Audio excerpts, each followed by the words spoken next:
Hello everyone. आज के video में हम क्लास 6 के मैथ प्रश्नावली 12.1 का क्वेश्चन नंबर 1 का सलूशन बताएंगे। तो चलिए शुरू करते हैं क्वेश्चन नंबर 1 से। क्वेश्चन नंबर 1 है, तीलियों से निम्न प्रतिरूप बनाने के लिए आवश्यक तीलियों की संख्या के लिए नियम ज्ञात कीजिए। नियम लिखने के लिए चर का प्रयोग कीजिए।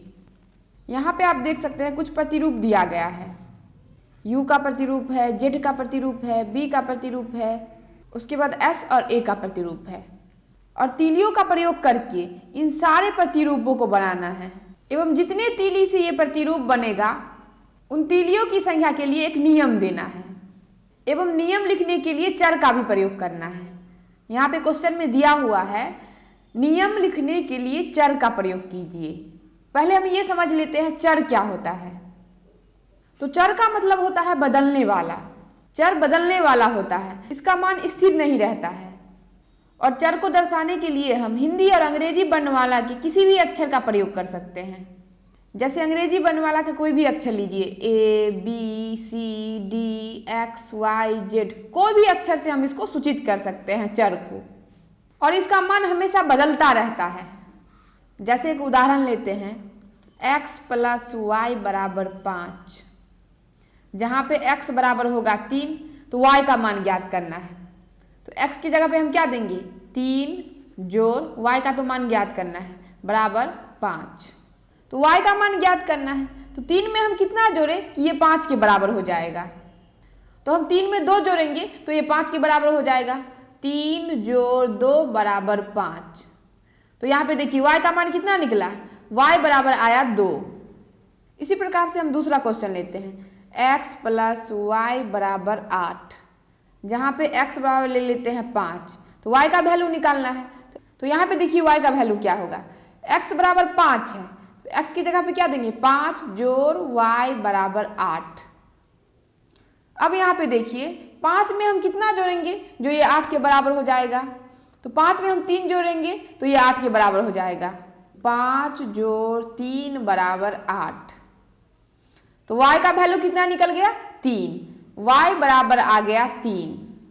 यहाँ पे आप देख सकते हैं पहले वाले क्वेश्चन में y बराबर 2 आया और दूसरे वाले क्वेश्चन में y बराबर 3 आया। यानी कि y का वैल्यू क्वेश्चन के हिसाब से बदल रहा है।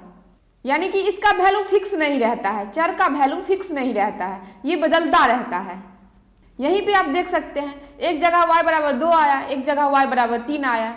तो क्वेश्चन के हिसाब से y का वैल्यू यहाँ पे बदल रहा है। इससे यही स्पष्ट होता है कि चर जो होता है वह बदलने वाला होता है। तो ये तो हो गया चर, और एक होता है अचर। तो ऐसी चीजें जो बदलती नहीं है वह अचर कहलाती है।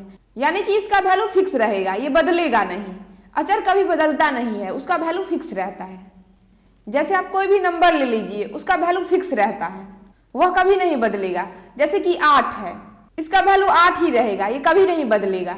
जैसे कि मेरे पास 10 रुपया है और आपके पास 10 रुपया है, तो मेरे पास भी 10 ही रहेगा, ये कभी बदलेगा नहीं। 10 रुपया है तो 10 ही रुपया रहेगा, आपके पास 10 रुपया है तो ये 10 ही रुपया रहेगा, ये बदलेगा नहीं। यानी कि अचर का वैल्यू फिक्स रहता है, ये कभी बदलता नहीं है। अगर हम यहाँ पे 5 लिख दिए तो ये 5 के बराबर ही होगा। 5 है तो 5 का वैल्यू 5 ही होगा, ये बदलेगा नहीं। यानी कि अचर का वैल्यू फिक्स होता है। तो इस प्रकार से आपको चर और अचर स्पष्ट हो गया होगा। तो चलिए अब हम क्वेश्चन में चलते हैं। तो हम पहला का ए लेते हैं। पहला के ए में देखिए किसका प्रतिरूप बनाना है, यू का प्रतिरूप बनाना है। तीलियों से यू का प्रतिरूप बनाना है, अक्षर यू का प्रतिरूप। और यहाँ पे आप देख सकते हैं यू का प्रतिरूप दे भी दिया है, इस प्रकार से आपको प्रतिरूप बनाना है। तो देखिए ये कितने तीली से बना है, 1 2 3। यानी कि यू जो है वह 3 तीलियों से बनेगा। इस प्रकार से हम बनाएंगे, 1 तीली, 2 तीली, 3 तीली। तो इस प्रकार से हम यू का प्रतिरूप बना लेंगे। तो 3 तीली से यू का प्रतिरूप बना है। तो तीली की संख्या हो गया 3, और इसी संख्या को लिखने के लिए हमें एक नियम देना है जिसमें हमें चर का प्रयोग करना है। तो हम मान लेंगे, माना कि प्रतिरूप की संख्या बराबर x। यहाँ पे हम x लिए हैं, आप कुछ भी ले सकते हैं, PQRXYZ कुछ भी लिख सकते हैं। अगर आपको आंसर मिलाना है तो आप यहाँ पे n लीजिएगा, क्योंकि आंसर में n के रूप में दिया हुआ है। वैसे आप कोई भी चर संख्या ले सकते हैं। तो हम मान लिए माना कि प्रतिरूप की संख्या बराबर x। तो यहाँ पे कितना प्रतिरूप है? एक प्रतिरूप है, u का एक प्रतिरूप है। और इस प्रतिरूप में तीलियों की संख्या कितना है? 1 2 3 है। लिखेंगे एक प्रतिरूप में तीलियों की संख्या बराबर 3। यहाँ पे आप देख सकते हैं एक ही प्रतिरूप है और एक प्रतिरूप में तीलियों की संख्या कितना है? 3 है। तो यहाँ पे हम लिख लिए एक प्रतिरूप में तीलियों की संख्या बराबर 3। अब यहाँ पे हमको नियम देना है, इस तीलियों की संख्या के लिए नियम देना है। तो तीलियों की संख्या कितना है? 3 है। तीलियों की संख्या है 3 और प्रतिरूप की संख्या कितना है? x है। x का मतलब हुआ 1, क्योंकि यहाँ पे एक प्रतिरूप है। तो प्रतिरूप की संख्या कितना होगा? 1 होगा। एक प्रतिरूप है तो 1 होगा, क्योंकि यहाँ पे दिया हुआ है। नियम लिखने के लिए आप चर का प्रयोग कीजिए, इसलिए हम प्रतिरूप की संख्या मान लिए हैं x। तो प्रतिरूप में तीलियों की संख्या है 3 और प्रतिरूप की संख्या है x। तो नियम क्या हो जाएगा? 3 गुना x बराबर 3x। 3x का मतलब हुआ 3, क्योंकि प्रतिरूप की संख्या कितना है? 1 है। तो 3 गुना 1 बराबर 3। तो तीलियों की संख्या होगा 3। चूंकि यहाँ पे क्वेश्चन में दिया हुआ है कि तीलियों की संख्या के नियम लिखने के लिए हमें चर का प्रयोग करना है, तो यहाँ पे हम मान लिए हैं प्रतिरूप की संख्या बराबर x और तीलियों की संख्या है 3, तो नियम बन जाएगा 3x। तो लिखेंगे अतः प्रतिरूप बनाने के लिए आवश्यक तीलियों की संख्या के लिए नियम बराबर 3x। अब ये तो नियम हो गया। आप इस नियम के अनुसार कितना भी u का प्रतिरूप हो उसकी संख्या आप निकाल सकते हैं। कितना भी u का प्रतिरूप दिया हो उसका आप संख्या आसानी से निकाल सकते हैं। जैसे यहाँ पे u का 2 प्रतिरूप रहता, इस प्रकार से 2 प्रतिरूप रहता है u का, तो प्रतिरूप की संख्या कितना हो जाता है? यहाँ पे 2 हो जाता। और एक प्रतिरूप में तीली की संख्या है 3, तो यहाँ पे क्या लिखते? 2 प्रतिरूप बनाने के लिए आवश्यक तीली की संख्या बराबर क्या हो जाता? 3 गुना 2 बराबर 6। 2 प्रतिरूप में 6 तीली हो जाता। यानी इस नियम से u का कितना भी प्रतिरूप दिया हो उसका आप संख्या निकाल सकते हैं। तो यहाँ पे आप देख सकते हैं चर का प्रयोग करते हुए हम तीलियों की संख्या के लिए नियम लिख लिए हैं। नियम आ गया 3x। आप x की जगह पे कुछ भी दे सकते हैं, p q r या n दे सकते हैं। आंसर में n के रूप में दिया हुआ है। अगर आपको आंसर मिलाना हो तो यहाँ पे आप n दे दीजिएगा, तो इसका आंसर हो जाएगा 3n। हम x लेके बनाए हैं तो इसका नियम बन गया है 3x। तो पहला का 1 हो गया समाप्त। अब जितना भी क्वेश्चन है सब इसी प्रकार से बनाना है, सब में तीलियों की संख्या के लिए नियम लिखना है। तो चलिए अब हम चलते हैं पहला के b में। पहला के b में देखिए किसका प्रतिरूप है? z का प्रतिरूप है। अब हम z का प्रतिरूप बनाते हैं। z का प्रतिरूप यहाँ पे देखिए z किस प्रकार बनाया गया है। इस तरीके से z को बनाना है। देखिए कितना तीली से बना है? 1 2 3, 3 तीली से z बना है।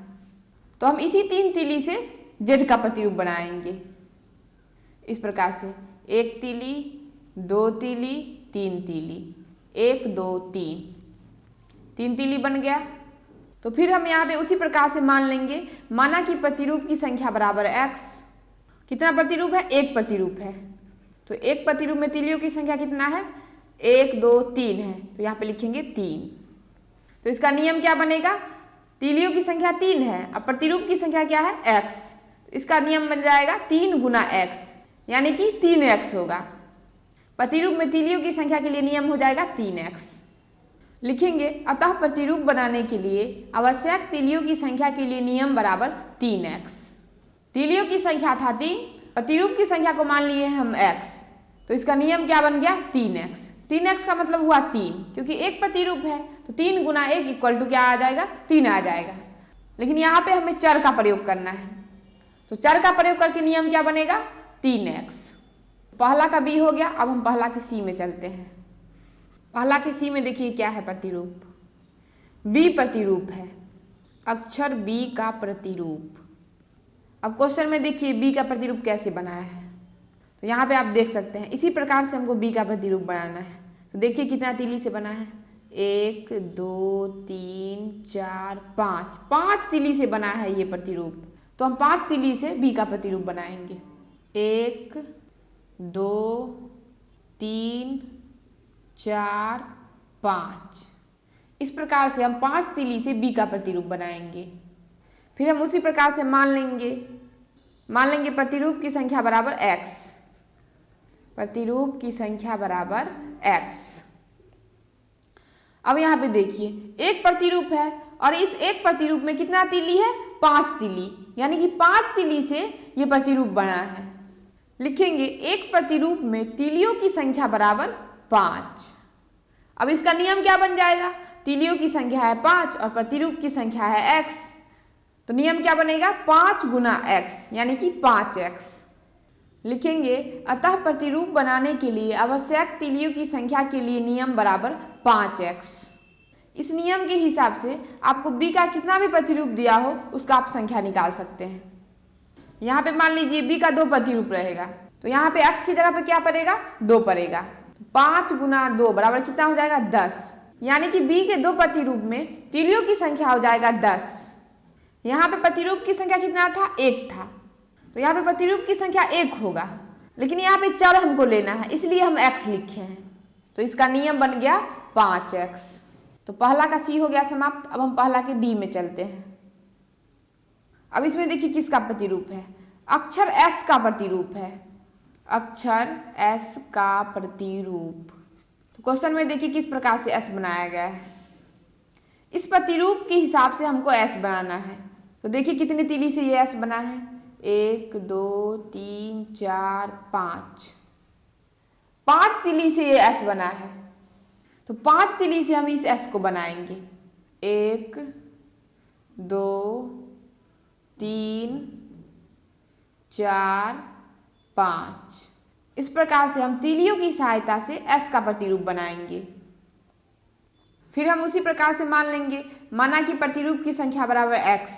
यहाँ पे प्रतिरूप है 1, तो मान लिए प्रतिरूप की संख्या बराबर x। अब इस एक प्रतिरूप में देखिए तीली की संख्या कितना है, तो इस एक प्रतिरूप में तीली की संख्या है 5। लिखेंगे एक प्रतिरूप में तीलियों की संख्या बराबर 5। तो इसका नियम क्या बन जाएगा? प्रतिरूप की संख्या है x और तीलियों की संख्या है 5, तो नियम बन जाएगा 5 गुना x, यानी कि नियम बनेगा 5x। लिखेंगे अतः एक प्रतिरूप बनाने के लिए आवश्यक तीलियों की संख्या के लिए नियम बराबर 5x। पहला का d हो गया। अब हम पहला के e में चलते हैं। पहला के e में देखिए किसका प्रतिरूप है? पहला का e में है अक्षर a। अब अक्षर a का प्रतिरूप बनाना है, तो यहाँ पे देखिए a का प्रतिरूप किस प्रकार से बनाना है। तो यहाँ पे देख सकते हैं a का प्रतिरूप बनाया हुआ है और देखिए कितना तीली से बना है?